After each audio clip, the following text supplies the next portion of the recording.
Muy buenos días a todos. Es un honor darles la bienvenida a nuestro seminario web Nuevas tecnologías en la emisión segura de tarjetas, oportunidades para el sector público en Brasil. Mi nombre es Isabel Torres, directora de Operaciones y Desarrollo de Negocios para la empresa Limitless Media, y es un verdadero placer tenerlos aquí hoy. Este evento es una iniciativa que nos enorgullece presentar en asociación con HID. Durante los próximos 90 minutos exploraremos las últimas innovaciones y el enorme potencial de las nuevas tecnologías de la emisión segura de tarjetas, con un enfoque particular en el sector público de brasileño. Tendremos la oportunidad de escuchar a expertos de renombre y discutir con estas tecnologías pueden impactar positivamente la seguridad y la eficiencia de los servicios públicos en Brasil. Para comenzar y con gran placer y honor, quiero agradecer y ceder la palabra a la especialista Anne-Marie Twin. Ella será la encargada de presentar a cada uno de nuestros expositores, panelistas y moderadores. Por último, pero no menos importante, les informamos que el seminario se desarrollará completamente en portugués para garantizar una comunicación fluida y efectiva con todos nuestros participantes y expertos brasileños. Damos la bienvenida a Anne-Marie Twin. Bom dia a todos. Primeiramente, gostaria de destacar e agradecer imensamente à empresa Limitless Media e HID pela realização e apoio a este importante evento. Sem a parceria e o empenho delas, este encontro não seria possível. A temática de hoje, novas tecnologias para emissão de credenciais de identificação, oportunidades para o setor público no Brasil, nos convida a explorar o futuro da identificação e segurança em nosso país. Para debater esse tema crucial, contamos com um grupo de especialistas de altíssimo nível. Tenho a honra de apresentar nossos ilustres panelistas.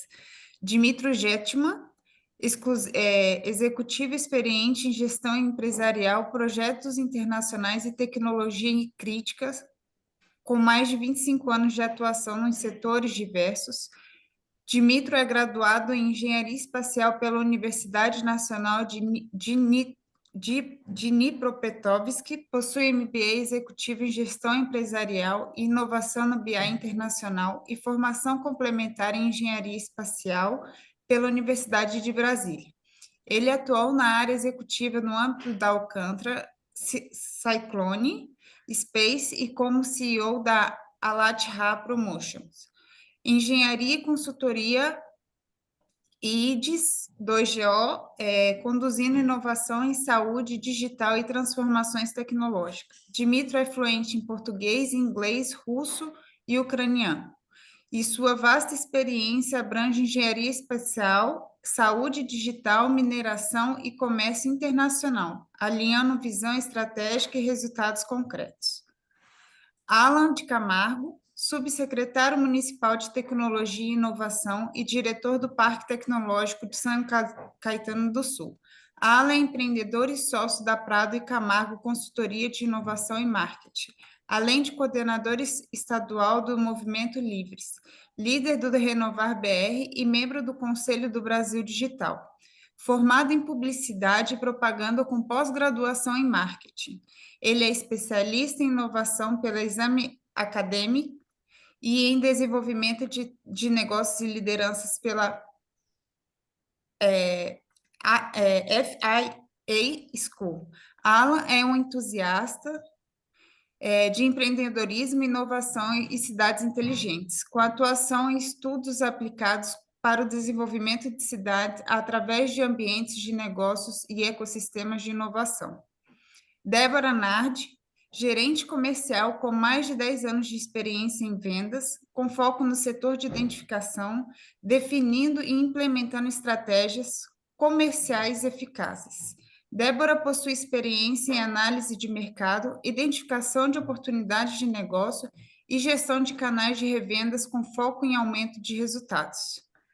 E para conduzir o nosso painel com maestria e profundidade, temos a satisfação de apresentar o nosso moderador, Fábio Steibel, PhD afiliado ao Beckman Klein Center na Universidade de Harvard.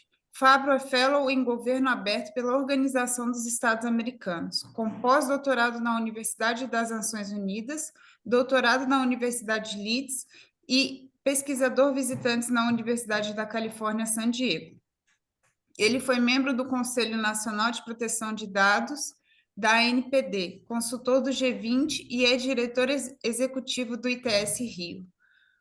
Com uma mesa tão qualificada, tenho certeza de que teremos uma discussão riquíssima e muito produtiva. Sem mais delongas, passo a palavra ao nosso moderador Fábio Sebel para dar início aos trabalhos do nosso webinar. Fábio, por favor. Obrigado, Anne. Bom dia a todas e todos, é um prazer estar aqui. Eu vou fazer uma breve introdução. A gente vai ter duas falas centrais, que você vai ter uma perspectiva do setor público, do setor privado, e depois a gente vai para esse debate que ele une diferentes esferas administrativas, diferentes perspectivas.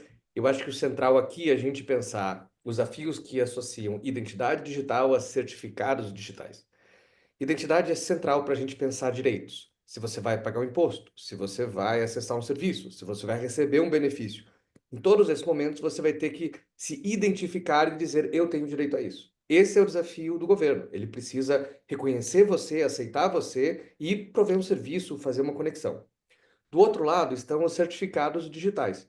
Essa é a forma como a gente vai ter certeza que você é você naquele momento, que a manifestação de vontade é legítima, que você pode estabelecer um contrato e outras coisas assim. No meio digital, certificados são centrais para a questão de segurança, para a questão de accountability, para a questão de controle. E tem muita tecnologia envolvida nisso. Então, eu chamo agora para a primeira apresentação o Dmitro, que vai falar sobre o futuro da identificação segura, tendências, desafios, setor público, perspectiva, né, do Ministério de Ciência, Tecnologia e Inovações. Dmitro, com você. Bom dia a todos. Muito obrigado pelos ter esse direito de participar, convite. Tá um painel renomado e vários atendentes que estão participando do nosso evento. A ideia desse evento é propor ou tentar mostrar as tendências e as soluções que estão presentes atualmente no ambiente de identificação, tanto no mundo em geral e principalmente na parte de o governo, porque o governo ele é um dos mais fortes provedores da identificação, tanto física ou digital. Ele é principal, porque o papel do governo fazer identificação dos cidadãos e atrelar essas identificações a direitos e benefícios do Estado. Além disso, tem outras frentes de atuação destes temas na área privada, na área internacional, como, por exemplo, a viagens internacionais, que a identificação segura é imprescindível quando você fala sobre isso. Eu gostaria de apresentar essa ideia, como que nós enxergamos, que nós estamos trabalhando eu estou trabalhando numa unidade de projetos que é aqui no Ministério da Ciência e Tecnologia, que tenta enxergar os modos diferentes, a possibilidade de desenvolvimento das temas diferentes e trazer as soluções, e até acolher as soluções dentro do que cabe o Ministério da Ciência e Tecnologia para promover isso no âmbito do nosso Estado brasileiro e do governo. Então, se vocês permitem, vou compartilhar aqui a tela e compartilhar a apresentação feita aqui. Ah, ah, Gostaria de falar primeiro o futuro da identificação segura e são as tendências e desafios para o setor público num período de 25 a 2030. Por que 25, 2030? Aí você remete ao estado, provavelmente, não sei, todo mundo conhece, ou a União Soviética, que estava lá. Eles adotaram para planejamento da economia cada 5 anos.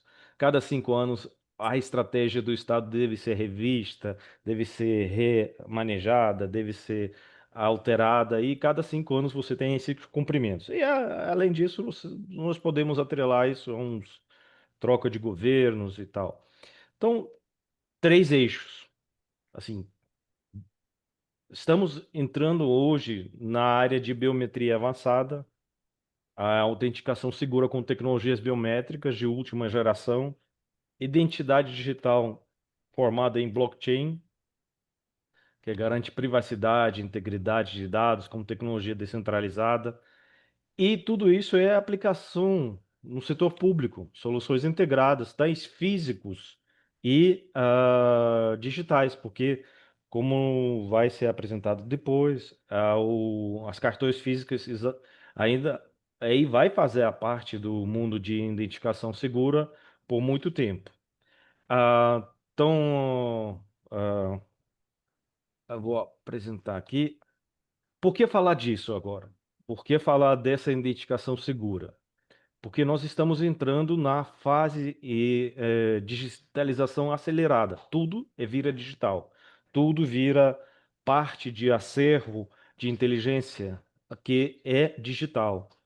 E tem gradativa migração dos acervos que foram criados pela humanidade na forma digital. Isso traz a explosão de fraudes, porque nesse momento de transição, tanto que a tecnologia usada para o bem, ela pode ser usada para o mal. Então, cresce, tem a estatística de deepfakes, crescem 2.224% em 2024.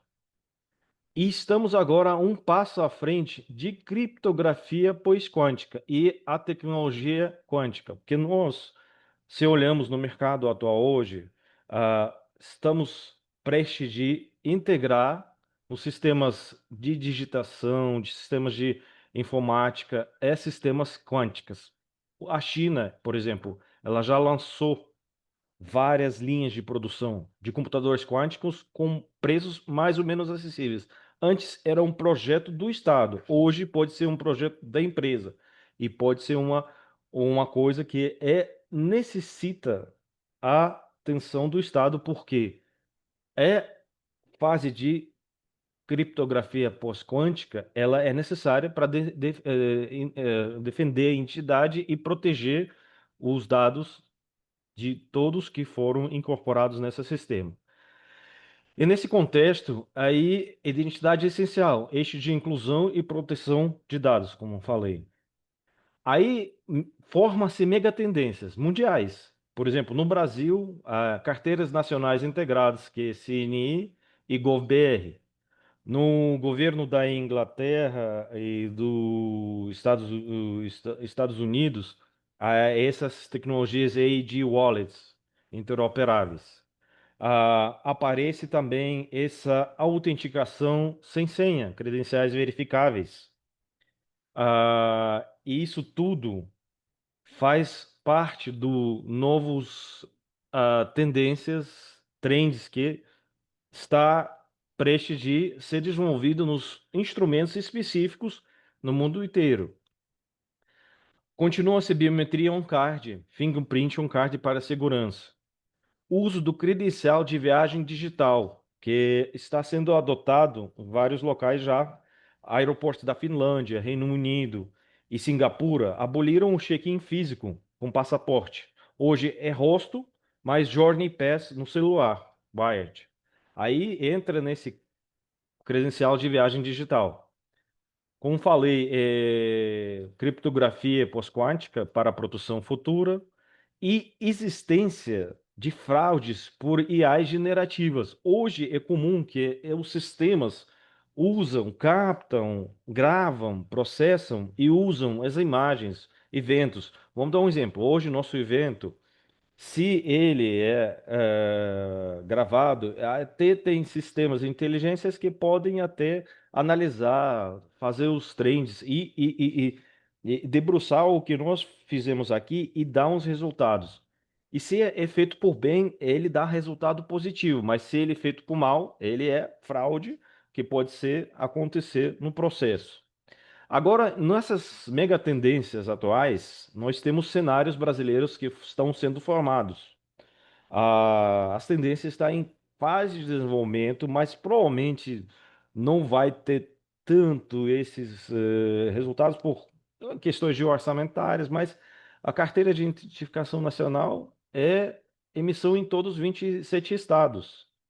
A criação de passkey por servidores, interligação dos sistemas.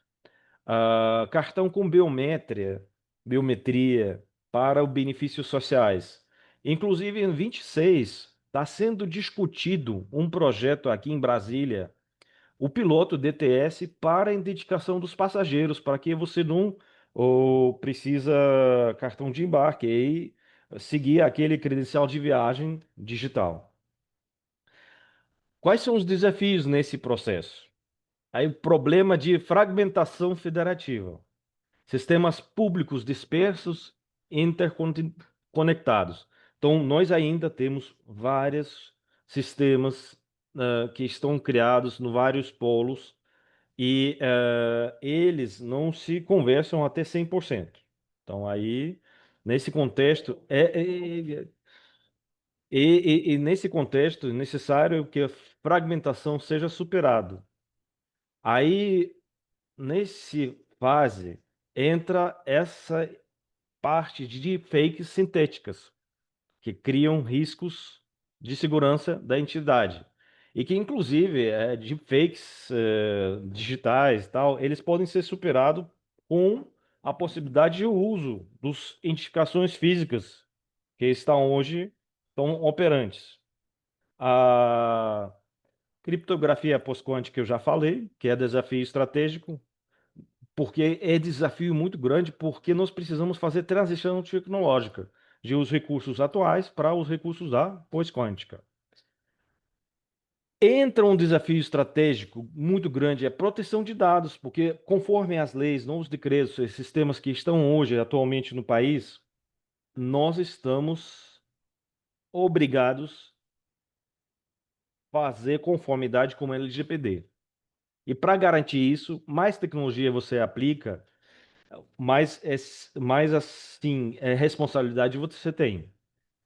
Mas isso também precisa capacitação e inclusão da população, garantir acesso a esses recursos digitais e dependência tecnológica. Depende das situações quando é necessário desenvolver essa tecnologia nacional, que essa tecnologia nacional esteja adaptada, pode ser pegar os conhecimentos de fora, pode trazer de fora, mas tecnologia nacional garante soberania da gestão das soluções que dentro do país no setor público.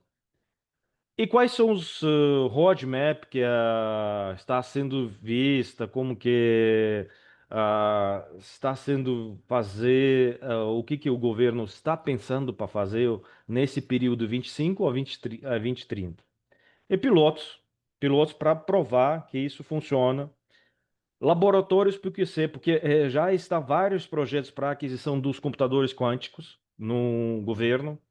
E, inclusive, um dos exemplos que teve um pedido, a Universidade Nacional de Brasília, UNB, que tentou entrar este ano com um pedido de aquisição de computador quântico, mas infelizmente por corte de recursos orçamentários, financeiros, não foi atendido o pedido deles. Mas eles estão assim, eles formalizaram o projeto, os requerimentos, o que eles precisam, e iam rodar laboratório do PQC dentro, sim, conceito da matemática e com esses ideias de inovação na área de segurança. Emissão carteira de identificação nacional instantânea, DTS, que é acesso ao viagens com credenciais fase 1, e carteira SUS, que hoje já é bem avançado, já feito várias, cartão SUS 2.0, por exemplo, cartão híbrido, chip com QR. Alguns projetos estão sendo desenvolvidos nessa área, estão concebidos e estão sendo analisados. Nesse contexto, o que pode haver e que está sendo enxergado, pessoalmente estou vendo isso, que implementação de data centers com o uso da tecnologia quântica, a implementação no nível federal, abandono gradual das senhas, mas não tenho certeza que isso vai acontecer. E verificação, os dados via ledger, credenciais e os outros tipos de soluções que pode haver. Aí, desculpa, parou de... Está compartilhando a tela? Está compartilhando? Tá. Aí foi parar para mim. Aí... Vamos Hã? para o slide que está é recomendações para o setor público, para a Tá. gestão do setor público. Tá. Recomendações para gestores públicos. Então, as recomendações que estamos enxergando e algumas equipes estão enxergando que é montagem da arquitetura híbrida, carteira digital com suporte físico, autenticação forte, usar passkeys para contas GovBR, logs imutáveis, registrar eventos de identidade, planejamento cripto ágil, transição pós-quântica, educação digital, canais de contestação. Enfim, é a conclusão da minha apresentação, breve apresentação, bem superficial, que traz a ideia como que é isso enxergado. Identidade segura é pilar da confiança digital. É necessário combinar tecnologia, governança e capacitação, porque somente tecnologia, ela não se resolve. Ela precisa ter normas, ela precisa ser manuais de aplicação, e precisa treinar pessoas nesta fase, capacitá-los e garantir ação imediata para os serviços inclusivos que vão ser prova de futuro. É isso. Essa aí, breve apresentação do que nós vemos. Posso responder as perguntas, vamos participar no debate, mas agradeço muito. Eu espero que conseguir trazer um pouco de visão, como que é enxergado isso e tendências e como que eles serão abordados possivelmente no governo. Muito obrigado. Para quem escutou aí sobre criptografia quântica, né? Pensa no cadeado que fica ali num portão qualquer. Enquanto a chave do cadeado for muito difícil de ser descoberta, o cadeado é seguro. Se aquela chave puder ser descoberta, aquele cadeado passa a ser inseguro. E essa é a rotina de segurança e certificados digitais. A gente desenvolve uma tecnologia nova, quando ela se torna vulnerável, a gente coloca outra. No caso ali da computação quântica, né? A base da computação é a multiplicação de números primos. Se eu conseguir deduzir números primos gigantíssimos, eu consigo, teoricamente, invadir a criptografia, eu consigo adivinhar o seu segredo, e com computação quântica existem fórmulas que tornam isso mais possível, muito mais rápido. Por isso que é importante os governos, principalmente, investirem nessa infraestrutura de segurança quântica, né? Para que a gente possa ter cadeados que não sejam facilmente violáveis. Vários países estão atrás, é ótimo ver o Brasil também se preocupando com isso. Eu passo então agora a palavra para a Débora, para a gente ter uma Eu sou o Fábio, queria falar, por exemplo, o que é isso importante que a gente fala nas tendências? Quem começa agora testando, planejando, combatendo deepfakes e realizando pilotos, chegará em 2020, 30 com serviços públicos mais seguros, eficientes e centrados no cidadão. Aí, desculpa, passo a falar. Concordo. Débora, passo então a palavra para você. O chão é seu. Bom dia, pessoal. Bom, deixa eu compartilhar minha tela aqui com vocês. Só um minutinho.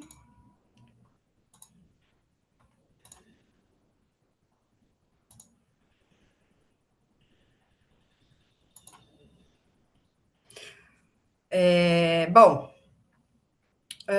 vocês conseguem ver minha tela já, né? Bom, então, pessoal, primeiramente, obrigada, né, a presença de todos aí, nossos clientes, parceiros, todos que estão aqui fazendo parte desse painel. Então, a gente está aqui, hoje eu estou aqui para falar sobre um tema importante, né, sobre as tendências aí, como o Dmytro já colocou, as tendências, as inovações aí na emissão de credenciais de identificação, tá? As oportunidades para o setor público brasileiro, que é um segmento que eu acho que exige cada vez mais, né, altos níveis aí de segurança, de confiabilidade. Então, eu espero que vocês aproveitem aí o conteúdo. Bom, então, como é que a Fargo hoje fornece, né, segurança na identificação e quais as soluções de impressão e gestão segura, né, de credenciais que nós temos disponíveis? Né? Bom, então hoje eu vou falar um pouquinho sobre como nós prevenimos, né, as fraudes e os acessos não autorizados. Vamos ver também aqui algumas novas tecnologias aí de impressão, gestão em nuvem, né, e benefícios dessa modernização, né, ou seja, como é que isso pode gerar oportunidades, né, de modernização e como que isso beneficia principalmente o setor público brasileiro e alguns casos de sucesso, tá? Bom, somente aqui para reforçar, pessoal, eu gostaria de repassar, né, a importância atual dos crachás de identificação. Então, hoje, os crachás ainda desempenham um papel essencial e fundamental dentro das organizações, né? Por mais que a gente tenha aí esse avanço tecnológico, que eu até vou colocar um pouco mais para frente, hoje os crachás físicos de identificação ainda têm um desempenho fundamental nas organizações. Então, por quê? Né? Partindo ali bem do básico para a gente poder entender esse cenário. Então, o crachá, ele pode servir tanto para identificar um funcionário como membro da equipe da empresa, né, como também permitir acesso a áreas restritas, né? Então, e ainda exerce papel aí de segurança institucional com controle de acesso, instalações e sistemas. E, claro, ainda permite a identificação imediata aí dos funcionários e visitantes. Então, aqui, como a Fargo, né? Qual que é a visão da Fargo com relação à importância da segurança de acesso? Né? Então, prevenção de fraudes, claro.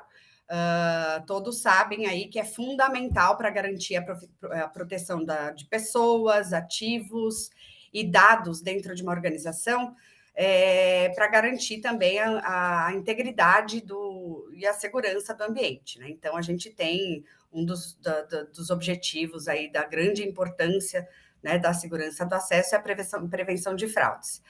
Bom, um controle de acesso aí eficaz, a gente sabe que ele permite limitar, né, o acesso a áreas e recursos sensíveis, né, evitando, assim, acessos não autorizados e protegendo o ambiente contra roubo e vazamento de informações, né? Depois, auditoria, claro, nós aqui da Fargo disponibilizamos soluções que permitem rastreabilidade completa, né, das emissões. E, claro, não menos importante, né, como hoje está bastante aí na pauta, proteção de dados, né? Então, aqui vale ressaltar e dar ênfase, né, à importância, né, como até já foi citado, das normas e leis LGPD, né? Afinal, os crachás também contêm dados aí comuns dos colaboradores e eles merecem tratamento adequado, né? Então, lembrando que essa lei aí 13.709 de 2018, ela entrou em vigor a partir de 2021, então é algo que a gente precisa aí, claro, dar importância e colocar na pauta hoje para discussão.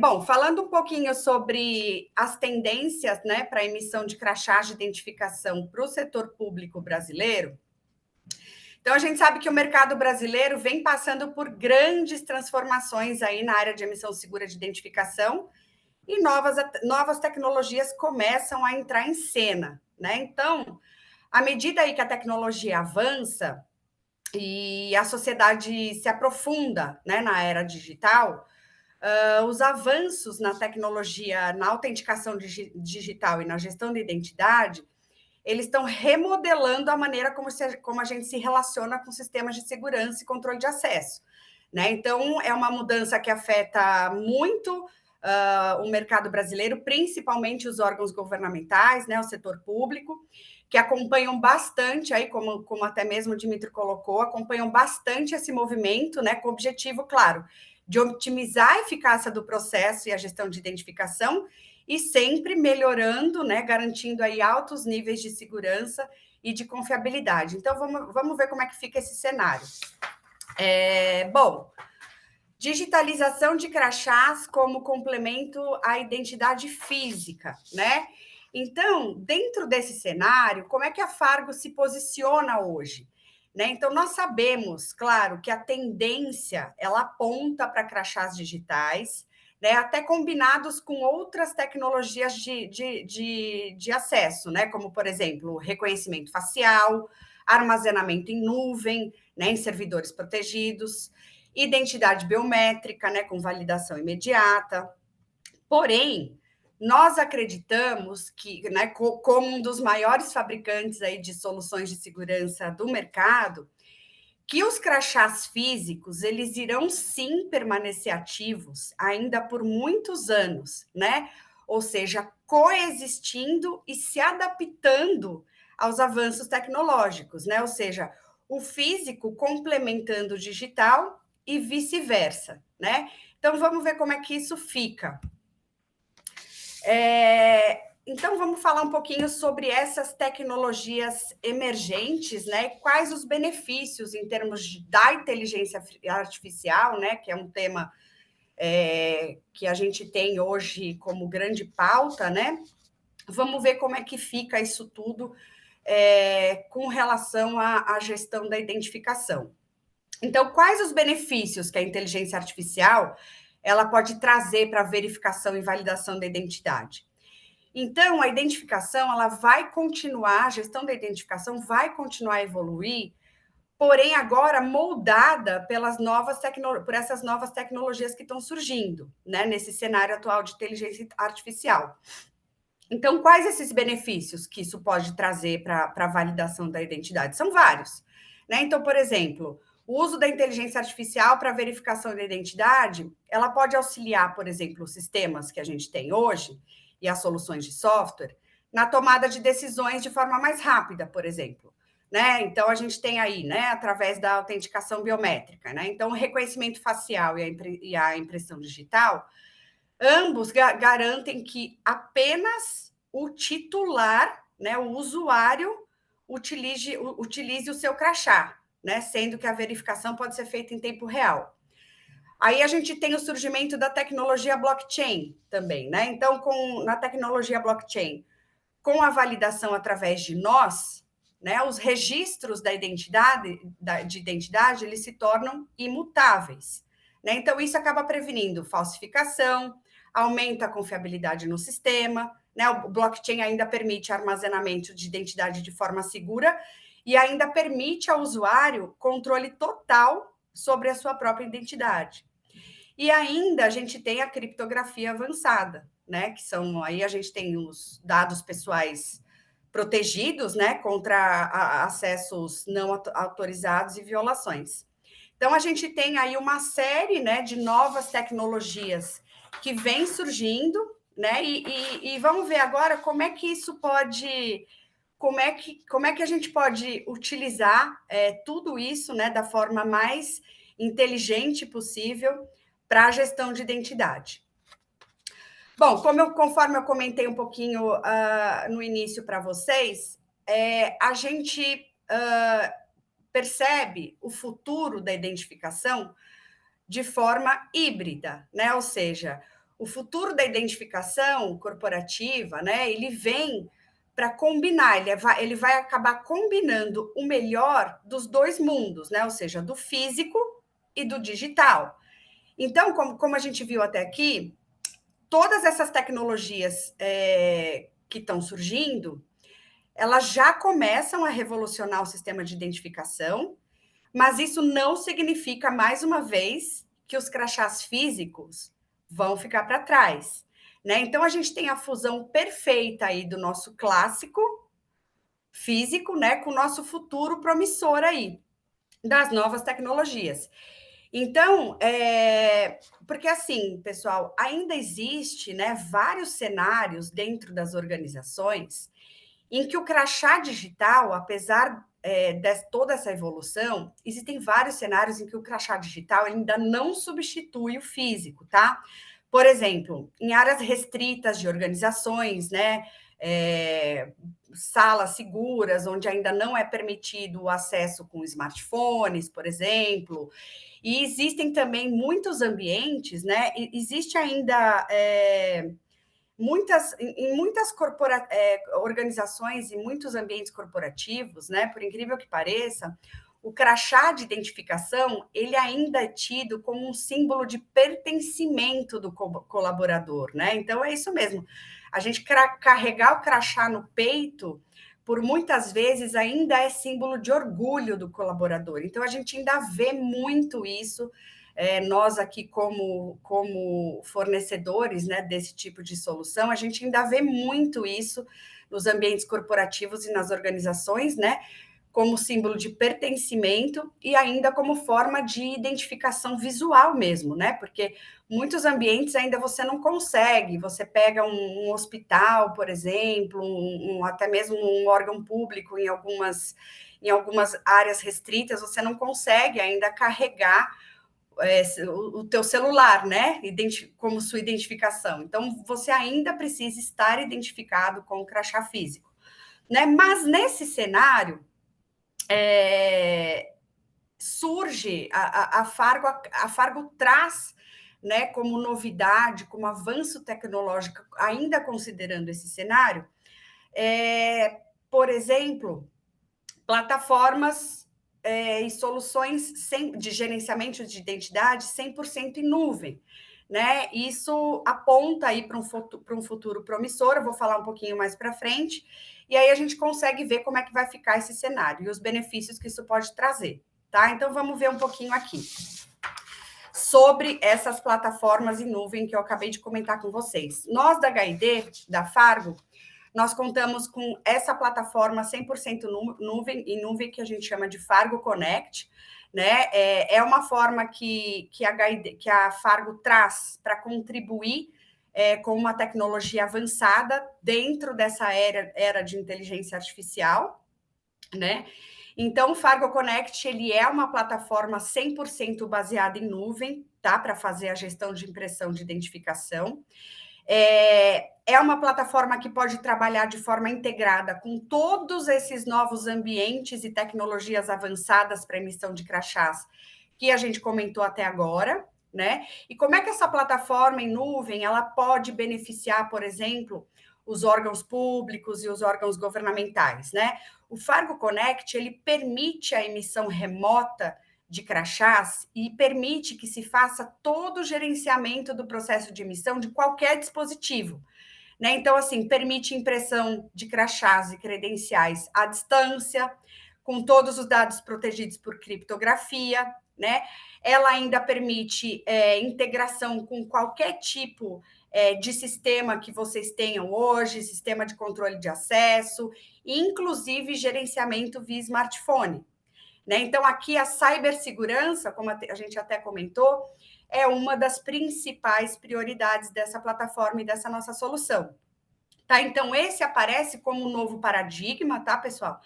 E aqui, como vocês podem ver ao lado direito, né, o Fargo Connect, essa solução, ela reúne todos os elementos aí de um programa de emissão em um sistema centralizado e integrado. Tá? Então, essa solução, essa plataforma, ela pode ser de grande valor aí para os órgãos governamentais e para o setor público, né? Uma vez que ela garante aí altos níveis de segurança, agilidade no processo, nesse processo todo de emissão de credencial e maior eficiência. Tá? Então, depois, posteriormente, ao final da apresentação, eu vou deixar meu e-mail. Quem quiser depois me enviar consulta ou fazer perguntas, né, para a gente se aprofundar um pouco mais nesse tema, fiquem à vontade, tá?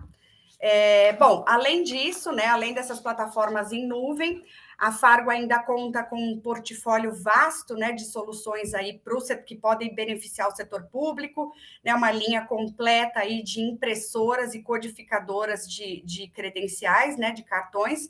Aqui vocês podem ver alguns dos nossos principais modelos, né? Na linha de cima estão as nossas chamadas impressoras e codificadoras DTC, por sublimação, né, que a gente chama impressão direta no cartão. Na parte de baixo, nós temos a nossa linha de impressoras por retransferência térmica, né? HDP 5000E, que é o nosso novo lançamento, e HDP 6600. Aqui nessa linha de baixo já são impressoras mais robustas, né? Com maior qualidade de imagem, maior recursos de segurança. Então, aqui para o setor público, geralmente nós comercializamos essas impressoras da linha de baixo, né? Exatamente pelo fato delas apresentarem mais características de segurança, né? E maior nível de confiabilidade. Então, temos aí sistemas completos, né? Para gestão e impressão de identificação do cidadão, né? Tudo isso, claro, respaldado por muita experiência da Fargo, né? Que já vem aí no mercado há muitos anos, tá? Então, quais são os benefícios aí que a Fargo traz, né, em termos de soluções de identificação para o setor público brasileiro? Então, um pouco assim, resumindo um pouco o que eu comentei até agora. Criptografia de ponta a ponta, né, que acaba protegendo aí todas as informações do colaborador e do usuário e do cidadão, né, através aí durante todo esse processo de criação da credencial via sistema, armazenamento e emissão, tá? Proteção anti-falsificação, né, que nós temos aí as tecnologias avançadas contra fraudes, holografias e tudo mais. Economia operacional com plataformas em nuvem, isso que eu acabei de falar para vocês, que acaba reduzindo custos logísticos aí de envio físico, né? Porque a gente acaba enviando os trabalhos de impressão de forma remota, como eu expliquei, através da nuvem. Isso a gente consegue ter redução de custo aí de até 40%. E integração com praticamente aí todos os sistemas e plataformas de controle de acesso atualmente existentes aí no mercado, tá? Então, aqui passando rapidamente sobre alguns casos de sucesso que hoje a Fargo tem no Brasil, né? Então, nós temos aí nossa tecnologia de retransferência térmica HDP 5000 no TRT de São Paulo, segunda região, garantindo aí a qualidade e segurança de identificação dos magistrados e servidores do Estado de São Paulo. Temos aí praticamente em todas as escolas do SESI do Estado de São Paulo nossa tecnologia de sublimação Fargo DTC 4500E, né, garantindo também aí a confiabilidade da emissão e segurança da identificação dos alunos. E temos nossa tecnologia de retransferência térmica, também a Fargo HDP 6600, no Senado Federal do Brasil, com recursos avançados aí anti-falsificação, conta com características de segurança de holografia, né? Então, aí eu trouxe alguns, né, dos nossos casos aí que a gente atende a parte de governo com as nossas soluções. Então, o tempo é curto, pessoal, então eu tentei trazer aí um pouco das tecnologias, né, que a Fargo conta hoje, fornece para o mercado, principalmente aí para o setor público, para tentar garantir sempre aí níveis de segurança, confiabilidade. Então, aqui eu deixo meu e-mail, se caso futuramente vocês quiserem enviar alguma consulta, alguma dúvida, eu estou disponível, tá bom? Então, era isso que eu tinha para vocês hoje. Mais para frente, agora, a gente vai ter um espaço para debate. Então, passo a palavra aí para o Fábio novamente. Muito obrigado, Débora. Bom, a gente começa agora um debate de mais ou menos 25 minutos, né? E a gente tem perspectivas muito interessantes. Eu acho que uma das coisas interessantes que a Débora menciona é a gente precisa de tecnologias proporcionais ao desafio. Ninguém vai colocar blockchain para caixa de correio do prédio, né? Para que você abra ali a caixinha, você tem uma chave fininha que é fácil de falsificar, mas quem vai falsificar? Mas você não vai usar aquela chavinha para guardar sua conta de banco, para guardar impostos, para guardar outras coisas, porque você precisa de outro tipo de tecnologia. Então, agora a gente passa para um debate, né, sobre tecnologia, regulamentação e segurança, o futuro dos cartões públicos no Brasil. E Alan, acho que a gente pode começar você, né, para entrar logo na discussão, mas a pergunta comum a todos é a mesma, né? O que a gente está fazendo de certo? O que a gente tem de acerto? O que está funcionando nessa área? O que a gente pode dizer? Isso daqui deveria ser multiplicado. Pode Alan, bem-vindo.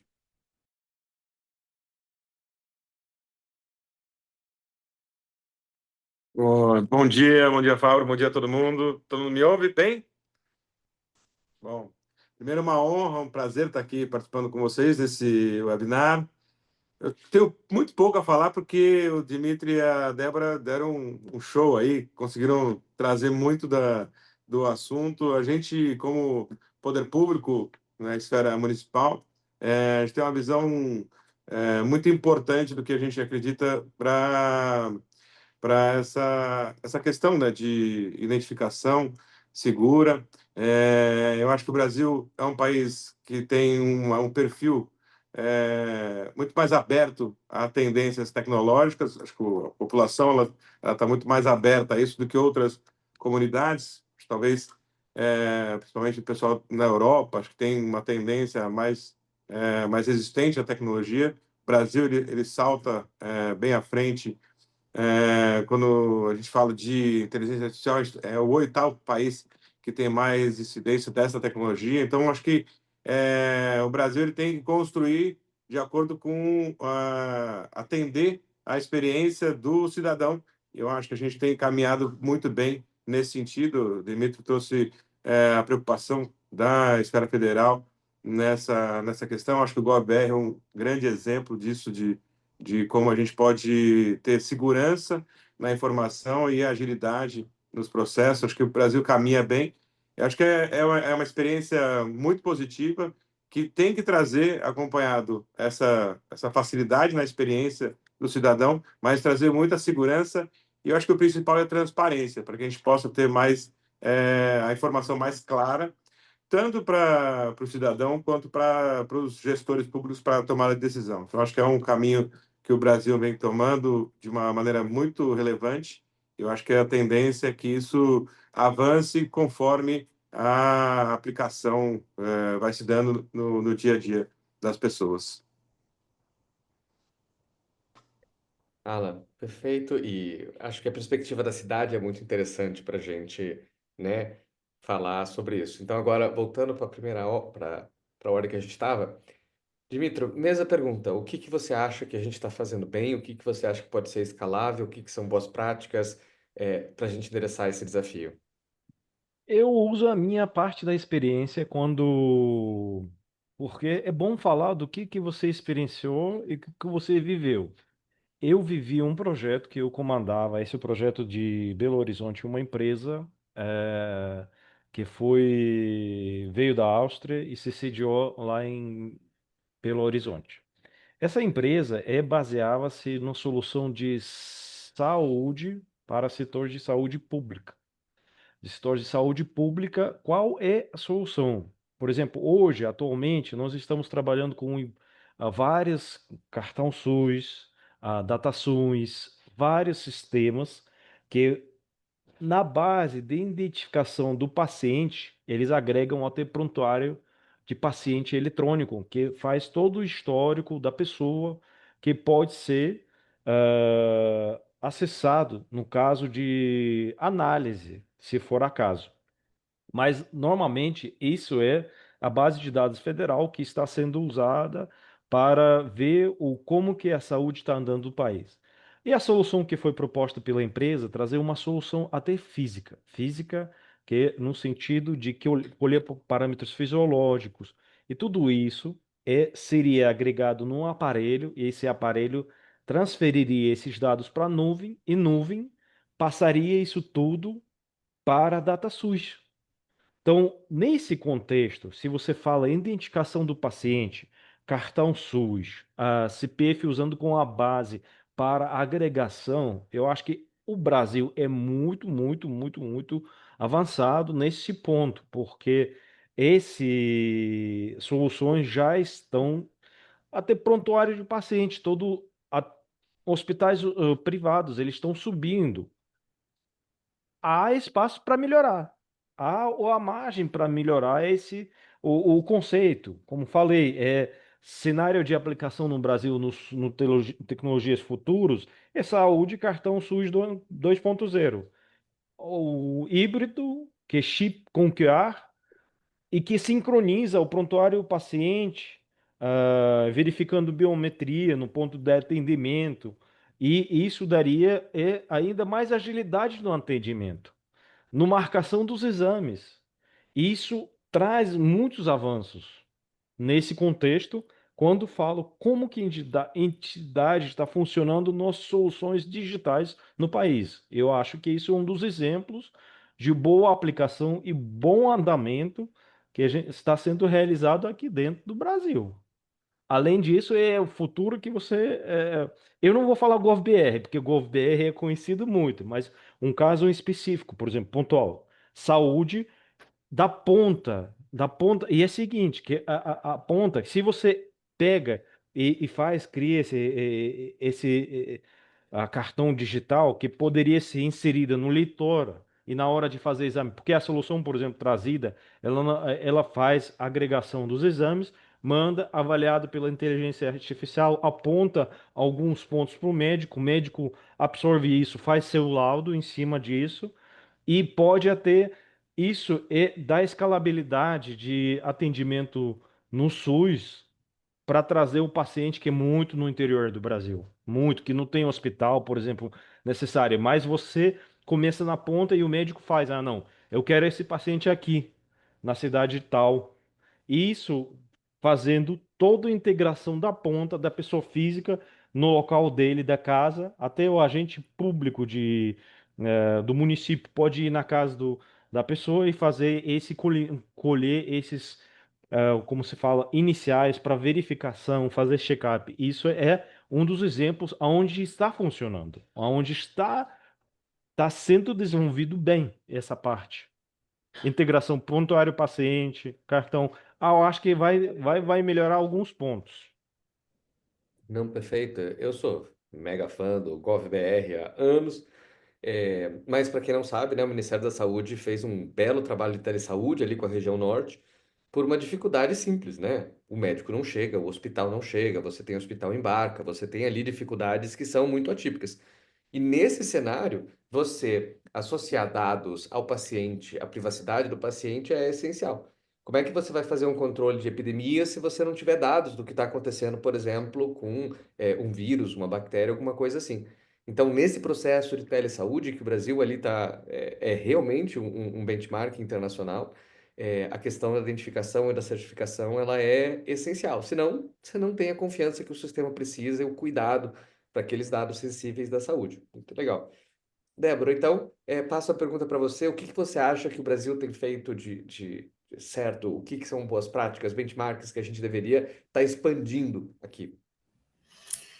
Na minha opinião, eu acho que o Brasil vem sim investindo em tecnologias mais modernas aí de gestão de identificação, né? Vem pelo menos mostrando interesse, né? Buscando essas soluções, como até eu mencionei, né? Eu tenho recebido bastante consultas e procuras para essas nossas plataformas de gestão em nuvem, biometria, reconhecimento facial, justamente, e também, claro, tudo isso combinado, né, com a nossa tecnologia do crachá de identidade físico, conforme eu falei, que eu acho que isso não deve permanecer ainda por muito tempo, né, as duas coisas coexistindo, e sempre visando também esse aumento, né, de nível de segurança. Né? Claro, a gente não pode deixar de mencionar aí o desenvolvimento dessa iniciativa do GovBR, que é fantástica, né? Que realmente promove, né, a identidade digital aí para os cidadãos. E eu acho que o setor público em específico, de certa forma, vem investindo, né, em soluções mais avançadas aí de gestão de identidade. Pelo menos nós aqui da Fargo, a gente vem sentindo, né? Que os órgãos governamentais eles têm tido mais interesse em conhecer as nossas soluções, né, de impressão de crachá. Então eu acho que nesse sentido o Brasil, claro que, como o Dmytro falou, há espaço ainda para melhorar mais, né? Mas eu acho que o Brasil é um caso de sucesso aí nesse sentido, né? Então eu acho que vem investindo bastante. E eu acho que tende a só evoluir, né? Acho que você está no mudo, Fábio. Desculpa, muito relevante. As pessoas às vezes não têm a noção de quão avançado o Brasil é em tecnologias É, digitais. em termos de gestão de identidade, isso mesmo. Mas o nosso sistema de, por exemplo, de segurança financeira é um dos mais avançados que nós temos, né? Nós Os bancos temos. mais avançados, mas a segurança em si é muito avançada. Acho que o Pix, o Drex e outras Sim, coisas sim, essenciais. sim. Vamos então agora para um outro lado da mesma moeda, né? O que que a gente poderia ou deveria alterar? Seja regulação, seja práticas, seja mercado. Por exemplo, eu me preocupo muito com a segurança jurídica de assinaturas eletrônicas, né? O Brasil adotou há quase 20 anos um começo de um marco regulatório sobre assinaturas eletrônicas. Há uns 4, 5 anos atrás, a gente aprovou uma lei bastante positiva que cria 3 tipos de assinaturas, muito inspirado no modelo da Coreia do Norte. E você tem ali a assinatura avançada e você tem a assinatura qualificada. As duas são iguaizinhas em termos de obrigação, exceto que uma tem toda uma infraestrutura, né, de governança por trás do governo. Certificado digital, por exemplo, você usa ela. A assinatura avançada, ela é mais inclusiva, mas ela tem outros desafios e outras vantagens. Para mim, a gente definir melhor como usar melhor as 2 tipos de assinaturas é o mais necessário. Quanto mais complexa, mais cara, menos inclusiva. Quanto mais acessível, inclusiva, maiores os riscos de segurança e necessidade de padronização. Então, Alan, passando para você do ponto de vista da cidade, do ponto de vista da sua experiência, o que que você acha que a gente, né, seria uma agenda de melhorias? O que que você acha de políticas públicas, legislação, regulação, entendimento, harmonização de práticas? O que que você acha que a gente poderia estar melhorando, né, na certificação? Eu acho que todo o processo de aplicação de tecnologia ele é um processo de inovação. Inovação, basicamente, a gente mais ou menos sabe como começa, não faz ideia de como termina.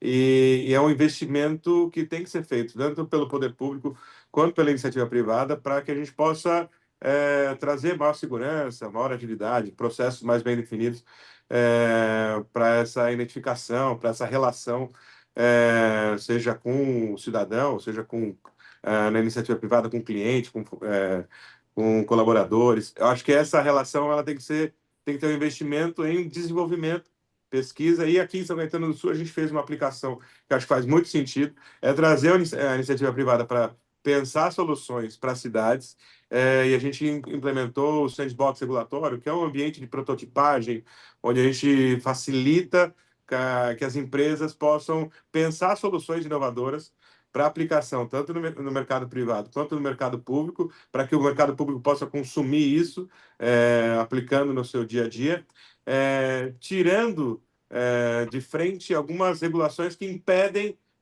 inovações, porque a chance de uma inovação dar errado é muito grande, e se a gente impõe barreiras para que isso dificulte esse processo de testagem, de prototipagem, dificulta o surgimento de inovações que vão trazer maior segurança nessa relação. Então, acho que isso é uma aplicação muito relevante que a gente tem aqui em São Caetano do Sul, e acho que é fundamental a gente trazer o mercado para pensar essas soluções junto com o poder público. A gente oferece as dores do dia a dia, da relação que a gente tem que ter com o cidadão.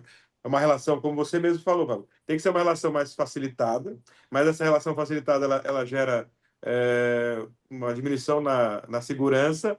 Então, a gente tem que ponderar esses pontos, então trazer o mercado para pensar essas ações, acho que faz muito sentido e para a gente tem sido uma ação bem relevante aqui, essa aproximação com o mercado. Alan, muito importante o que você fala. Eu acho que foi a Suécia que criou os laboratórios de vivência. Era o Estado que chamava sociedade civil, setor privado para dentro para resolver um problema específico. Ou seja, como é que junto nós resolvemos isso. E Exato. essa experimentação, que pode ser um sandbox, um testbed, alguma outra coisa, né? Ele significa o seguinte: o Estado está dando uma oportunidade para que a gente crie algo melhor para todos. Então a gente vai reduzir as exigências aqui nesse momento, né? Você não está num mercado qualquer para fazer, você está no mercado controlado, para que a gente possa ter uma ideia boa. Uma boa ideia transforma, né? E eu acho que em segurança cibernética isso é muito verdade. Todas as grandes fórmulas que funcionam em segurança cibernética são padrões, são boas ideias que deram certo. Criptografia é um exemplo disso. Então, muito legal ver a cidade fazendo esse espaço, atraindo, né, a sociedade civil para resolver problemas juntos, e concordo que precisa de um pouco mais de incentivo e segurança jurídica para esses espaços, né? Tá aí a lei de IA, ela tem uma previsão ali para sandbox regulatórios de inteligência artificial. Dimitro, o que que você acha que a gente poderia melhorar? O que que você acha que poderia ser diferente? Algum tipo de mudança que você acha que é necessário?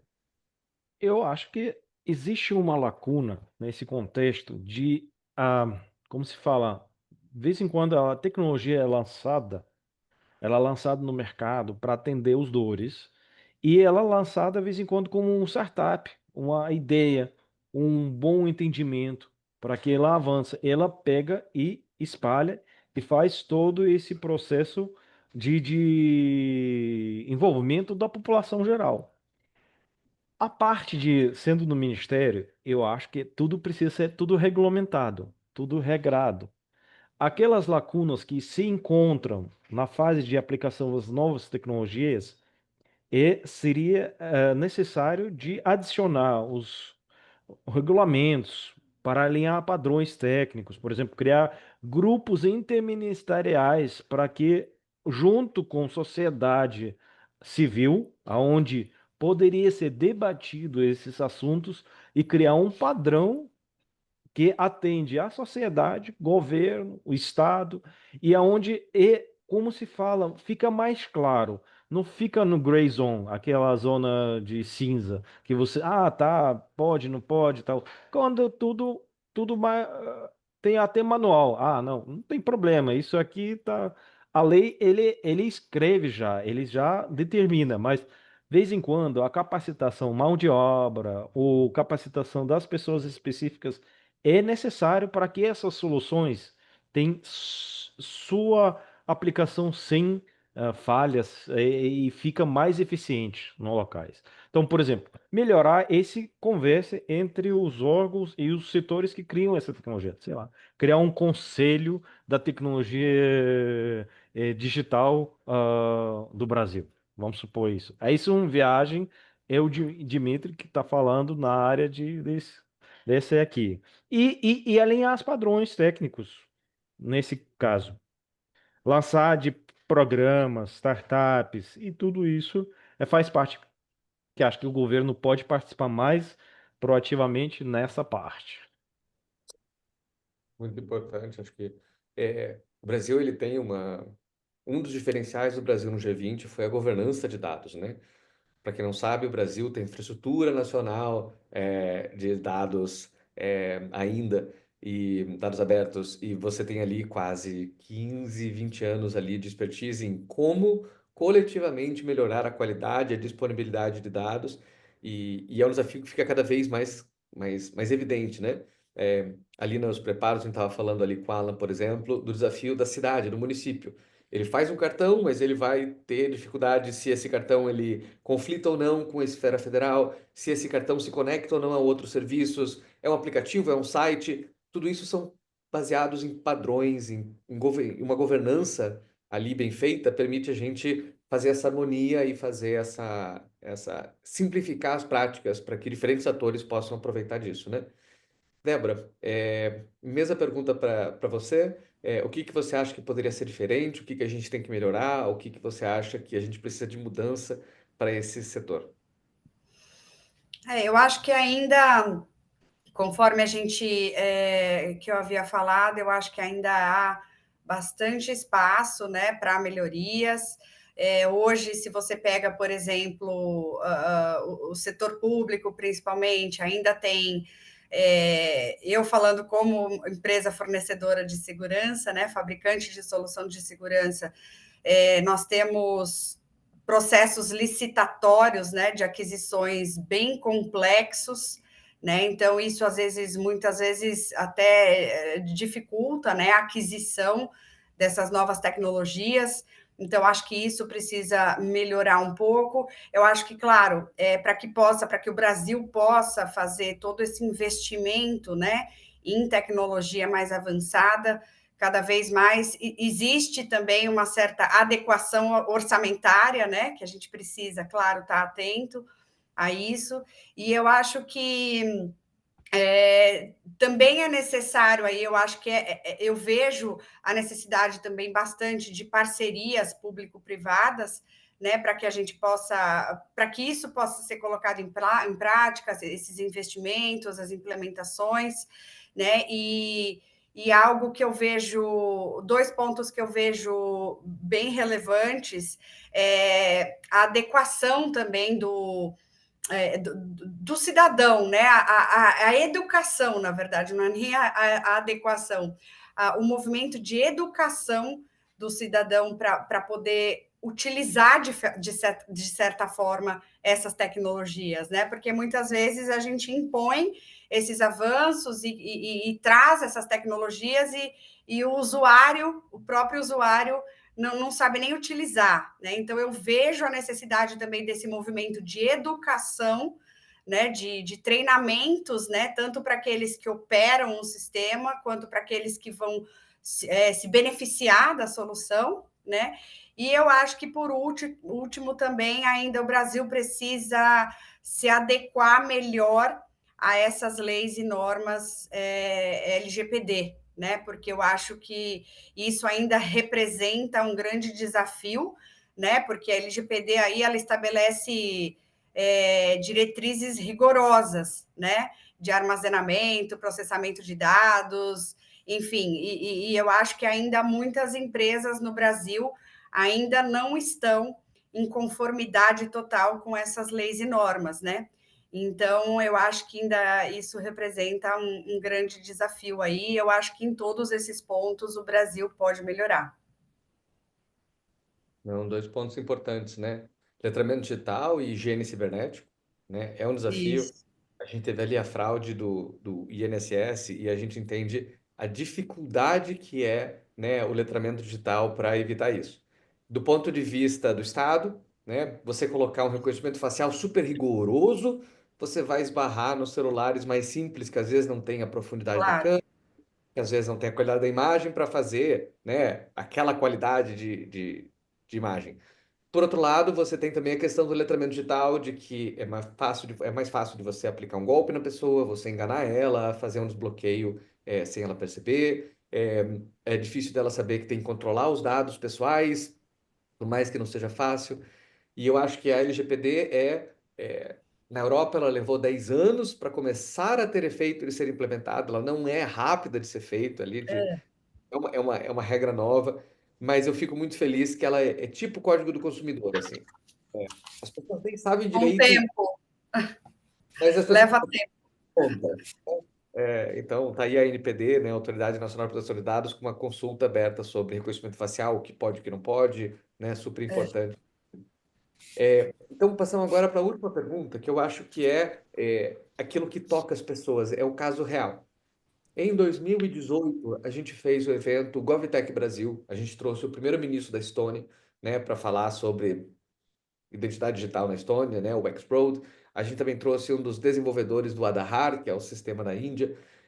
Na plateia tinha 600 pessoas que iam entrar no governo federal, né, que iam participar desse processo de uma nova administração. E a gente começou o evento com a Cristiane. Então, em vez de começar com o Fábio falando, em vez de a gente começar com o primeiro-ministro, a gente começou com a Cristiane. A Cristiane, na época, tinha 38 anos, o vídeo está online para quem quiser ver, né? E ela falou que até os 36 anos ela não tinha identidade, porque ela não tinha nome, né? Ela era neta de uma escrava, a mãe dela também não foi registrada, a mãe dela não registrou ela, e foram 36 anos até ela conseguir provar de que ela tinha um registro, né? Então ela não tinha carteira de trabalho, ela não podia pagar imposto e se aposentar, para estudar, ela tinha que estudar com certificados emprestados. Hoje no Brasil isso é uma realidade pequena, menos de 5% da população tem isso. O Brasil fez grandes transformações públicas para acontecer, uma delas é o registro logo no nascimento, né? Essa foi uma grande curva de melhorias que a gente teve. Mas eu acho que a Cristiane, ela lembra para mim sempre o seguinte: o Brasil, ele é o país dos extremos. Ele é o país de quem não tem internet, ele é o Brasil de quem tem 5G. Então, quando a gente pensa em certificação do ponto de vista do governo, eu sempre falo que nunca pode ser apenas digital.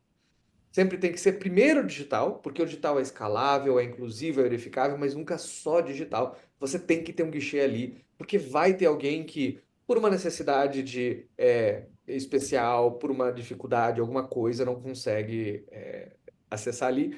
Eu acho que o último aprendizado na marra que o governo teve foi a renegociação das dívidas na Caixa, onde só era possível fazer pelo aplicativo GovBR, e muitas pessoas falaram, mas eu preciso ir na Caixa resolver isso daqui. O governo logo alterou e a gente teve essa daí. Então, eu acho que esse último bloco de perguntas é sobre esse pessoas, né? É um caso real que você vê que aquilo, o certificado, ele trouxe direitos ou foi uma barreira para os direitos, o que que impacta realmente na vida de alguém.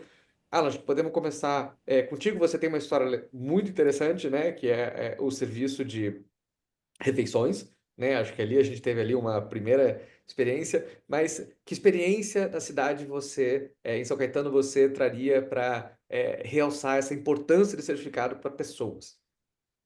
Bom, eu acho que o que você trouxe, eu queria ter estado em 2018 nesse evento. Vocês começaram do jeito certo. Acho que a gente trabalha para pessoas e tecnologia não serve de nada se ela não impactar positivamente a vida das pessoas. Então, acho que a gente vive uma realidade e eu acho que os governos municipais eles têm que, obviamente, se inspirar em outras experiências positivas, mas trazer para o seu momento atual. São Caetano tem uma realidade muito relevante em termos de infraestrutura. É uma cidade que ela, enquanto aqui algumas escolas, alunos pedem para que coloquem ar-condicionado nas escolas, a gente tem escola professor. Então, assim, são realidades distintas que acontecem no Brasil, que é gigantesco, né? Eu acho que aqui a gente é uma cidade que e o prefeito traz muito isso, né? De sempre experimentar ações que vão impactar de maneira positiva na vida das pessoas. A gente teve um exemplo super relevante que tem a ver, inclusive, com a minha área, que é desenvolvimento econômico. A gente fez a aplicação da identidade das pessoas para que elas fizessem a aquisição dos uniformes escolares aqui na cidade. Então, por exemplo, antigamente, licitação comprava de um fornecedor X e eu mandava para casa das pessoas os uniformes. E aí era uniforme grande, pequeno, não atendia especificamente. Ah, tem gente que gosta de mais calça, tem gente que gosta mais camiseta e tudo mais.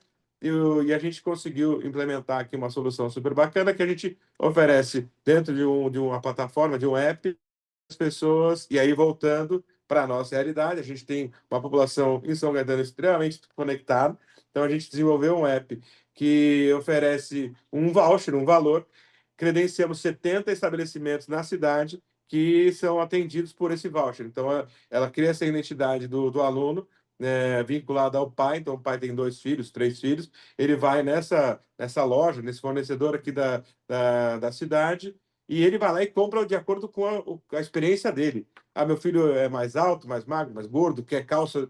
Então, você atende de maneira singular cada uma das pessoas, oferecendo para eles o potencial de consumo do jeito que eles quiserem, e, em contrapartida, você estimula o desenvolvimento econômico da região. Uma compra que ficaria fora da cidade, porque as grandes confecções estão fora de São Caetano, a gente traz aqui para dentro, então a gente estimula os pequenos comerciantes, as pequenas confecções a atender essa demanda. E tudo isso vai gerando outras experiências que o prefeito Tite tem se debruçado para que a gente possa evoluir. A gente tem um caso específico do o restaurante popular aqui na cidade de São Caetano do Sul, que ele foi dimensionado para a população de São Caetano, para atender, porque apesar de São Caetano ser uma cidade índices, a gente também tem uma população em vulnerabilidade, então foi criado um restaurante popular para atender essa população, e ele foi todo dimensionado para esse universo, vinculado a um cartão cidadão, cartão São Caetano, que a pessoa ia lá e almoçava com o valor de R$ 1 e tomava café da manhã a 50 centavos. Tudo isso foi dimensionado, todo esse programa, e a gente teve uma barreira hoje jurídica que isso acabou trazendo um entrave, onde o Ministério Público pediu para que a gente não segmentasse só esse restaurante para a população de São Caetano. Então, hoje, esse restaurante ele tem que atender todo mundo que chega, seja morador de São Caetano do Sul ou de fora. Isso causou um impacto muito relevante, que está, inclusive, de uma certa maneira, inviabilizando o atendimento das pessoas, formam filas quilométricas, e hoje cerca de 40% a 45% das pessoas que são atendidas por esse restaurante não são de São Caetano. Então, isso acaba trazendo algumas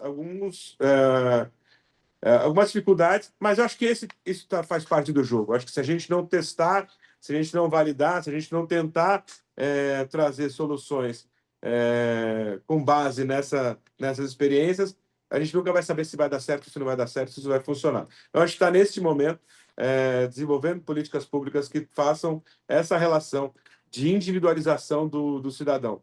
Ele vai ser atendido de maneira única, exclusiva, e eu acho que essa é uma tendência, e a gente tem alguns bons casos aqui que são bem relevantes. Convido todo mundo, quem quiser conhecer mais São Caetano, tem boas práticas aqui, são bem significativas. Muito interessante. Lembrando que São Caetano é uma referência em Smart Cities, né? O prêmio Smart City já foi dado à cidade de São Caetano. Faz muito tempo que eu escuto boas utilizações ali de tecnologias para a cidade. E eu acho que esse exemplo, né, de você oferecer um serviço para a cidade, mas que por ele ser um sucesso, ele atrai pessoas de outras cidades, numa Constituição que vai dar competências, né, múltiplas ali e que, de certa forma, você não pode dizer não para a cidade vizinha, mas você também tem que se planejar para a cidade que você está ali, que é de onde vem o seu imposto, o seu eleitor e etc. É um desafio, e de como o certificado ele acaba entrando no meio dessa discussão, né? No meio do planejamento de quantas refeições você serve por dia, né? Da identificação se a pessoa ela precisa daquele apoio ou não, né? E para você poder fazer um apoio combinado, né? Para você não só levar uma refeição nutritiva para a pessoa, mas também para você poder dar acesso à saúde, se a pessoa está em situação de rua, você também poder dar um atendimento é, necessário, né? Dimitro, vamos então para você. Que história, caso real, que você acha que é essencial para a gente entender esse impacto dos certificados digitais ou identidade digital na vida das pessoas? Bem, um pouco desse certidão digital é um pouco de complicar. Eu posso dar um exemplo de, assim, programa de transferência de renda que já foi falado, Bolsa Família, Pé de Meia, estão entrando nesse contexto de apoio de sociedade nas soluções digitais, nesse contexto. E nesse contexto, aí um caso específico que eu já teve presenciado pessoalmente, quando o sistema esse apoio, se saúde foi funcionando, avançando, é no local onde a pessoa foi testada, diagnosticada com situação de saúde, e quando foi posto os dados no sistema sobre a pessoa, que é o próprio CPF, que foi usado na identificação da pessoa, não era certificado digital, e diagnóstico da pessoa em local, ele já saiu do local, foi dentro como se fala, POC, o prova de conceito. Aí foi transmitido via rede para sistema de apoio de médico que foi deslocado. Isso foi feito dentro de um POC, foi feito junto com Norte Energia, a empresa Claro, que providenciava o contato, as empresas que providenciavam o processo de prontuário de paciente, e era com índio, na época do Covid, porque a Norte Energia ela tem em Belo Monte, aquela represa grande que funciona e gera energia elétrica para o nosso país. Mas o fato que o Belo Monte está lá tem terras indígenas. E ela tem um certo, como se fala, responsabilidade de cuidar comunidades indígenas no locais perto, ou fazer compensação social e fazer compensação em específico. Então, o tratamento dessa pessoa foi feito imediato quando foi diagnosticado problema de saúde, e já foi feito como se fala, marcação de consulta, e foi equipe deslocada quando percebeu a estado da situação do índio que estava passando dificuldade. Há essa identificação, porque E todo esse trajeto, ele identificava ele, passava pelo sistema e transmitia os dados. E o índio, às vezes em quando, nem tem CPF. Isso existe. Nesse caso específico, ele tinha registrado, porque ele já parte, mas quando você vê que você consegue, com soluções digitais e algumas situações, chegar na ponta da população carente ou excluída, uma população que necessita o cuidado pela lei, porque a cuidar dos índios, entre aspas, a União faz isso. Está executado junto com essa tecnologia digital, com certificação, com transmissão e chegada no banco de dados correspondente.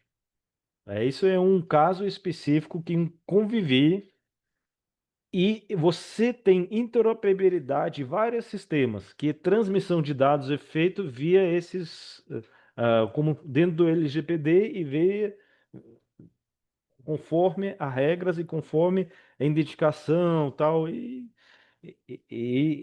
enfim, trazer essa solução. É complicado, porque para mim eu pensava que não ia funcionar tão rápido e tão simples, mas funcionou, pelo menos, em alguns casos. Aí, e os outros casos que você pode ver essas soluções de certidões digitais, dia a dia da gente. Tempo de atendimento Detran. Antes você ficava na fila, horas e horas para ser atendido. Hoje, usando aquela ferramenta GovBR, que não precisa senha específica, cadastro específico, você usa próprio GovBR, que é certificação sua própria, você consegue ser atendido e emissão do documento em alguns locais durante o mesmo dia útil. Os outros locais demoram um pouco, mas dependendo do caso, de vez em quando não supera 3 dias úteis. É isso. A gente esquece que a lógica do Estado, não só brasileiro, mas de todo o Estado, é terceirizar para o cidadão o custo de manter os seus dados atualizados, né? E isso gera uma É. grande burocracia, né? É você que tem que ir no TRE atualizar a sua biometria. É você que tem que ir não sei aonde fazer alguma coisa. Para o Estado, esse dado é necessário, mas para o cidadão é um custo, né? Então, o mínimo que o Estado pode fazer é fazer um ótimo uso desse dado, já que você teve um custo do cidadão em doar aquele estado, aquele dado, em atualizar aquele dado, que isso volte para melhor saúde, que isso volte para melhor segurança, que isso volte para melhores serviços, né? E eu acho, Dimitro, que você também realça essa importância da gente ter um sistema que seja aberto às condições diferentes que nós temos. Então, por exemplo, povos originários, eles têm particularidades que são diferentes, né, de muitas regiões urbanas, né? É, o acesso à tecnologia pode ser mais restrito pela internet, que chega menos fibra onde está afastado. O gerenciamento da comunidade é diferente, e ali você tem esse sistema do SUS maravilhoso ali, né, que tem a obrigação de fazer um tratamento e com o certificado ele consegue fazer essa ponte. Débora, então, concluindo contigo, né, o que você acha que é um exemplo bem real de como as pessoas utilizam essa tecnologia que demonstra esse impacto nas pessoas dos certificados? Bom, eu acho que eu citaria sim, né? A nova carteira de identidade nacional, aí, que é um documento agora confiável, seguro, disponível também aí em formato físico, né, em PVC ou digital, que possui agora um número único, né, nacional, que é o CPF. Também está disponível aí, claro, dentro da plataforma GovBR. Então, eu acho que é um documento que veio para realmente facilitar muito, de grande impacto social aí na vida do cidadão, né? E, claro, esse documento, ele inclui aí, ao mesmo tempo, né, tecnologias e elementos de segurança, né, e de identificação, né, por meio de um documento seguro e, claro, aí é um documento que tá em conformidade, né, com todos os padrões aí de segurança, até padrões internacionais, né? A gente tem aí, entre as inovações incorporadas nesse documento, você tem a inclusão de QR Code, né, também. Então, eu acho que é um documento que eu acho que ainda nem está disponível em todos os estados, né? Um movimento que está começando agora. Eu acho que dentro da plataforma GovBR você já pode, né, se cadastrar e tirar a sua SIM, né? Mas eu acho que em termos aí de documentação, de identificação do cidadão, eu acho que é um movimento aí que trouxe bastante, o que trouxe, que está trazendo, que ainda vai trazer bastante impacto aí para o cidadão brasileiro.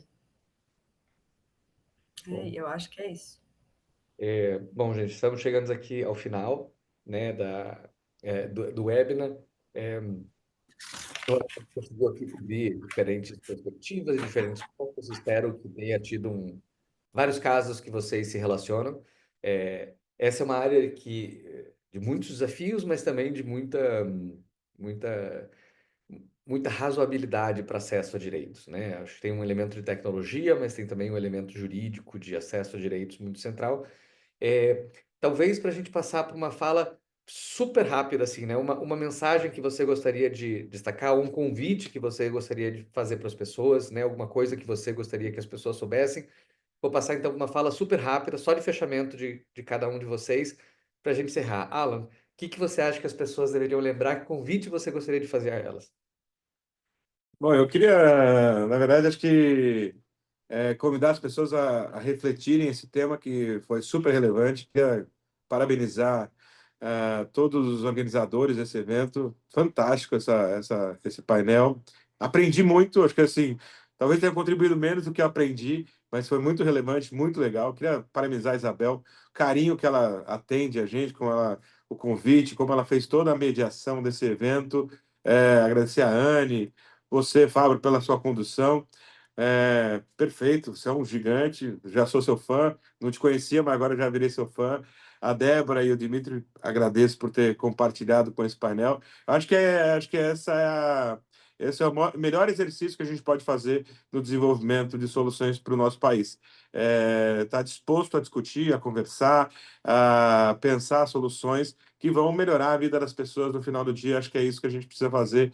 Eu acho que esse evento foi sensacional e eu torço para que tenham mais, para que a gente possa aprender cada vez mais a pensar o país de uma maneira mais assertiva. Parabéns a todos os envolvidos.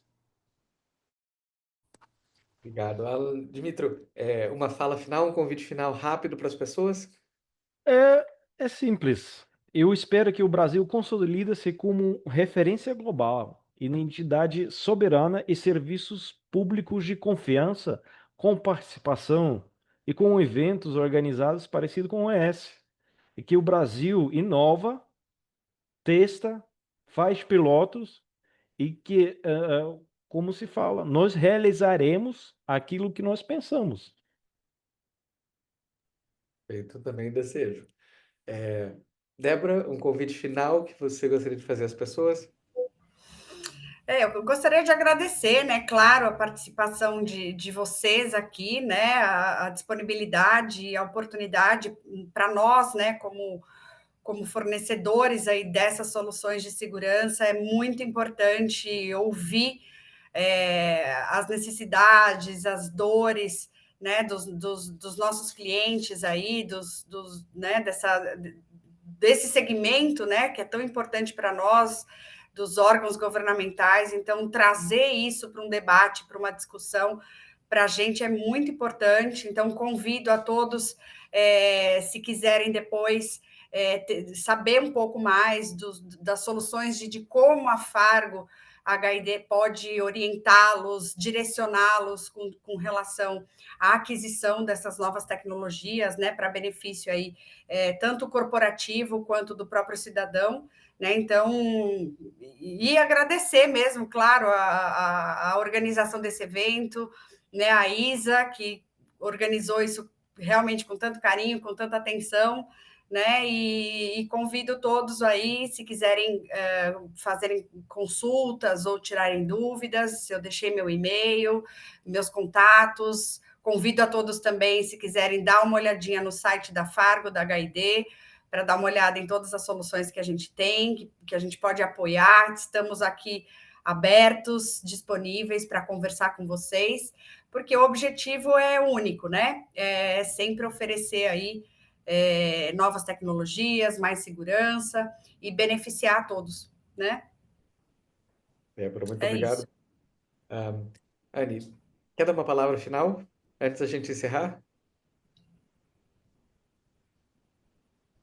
Eu vou deixar a Isabel falar e depois eu finalizo.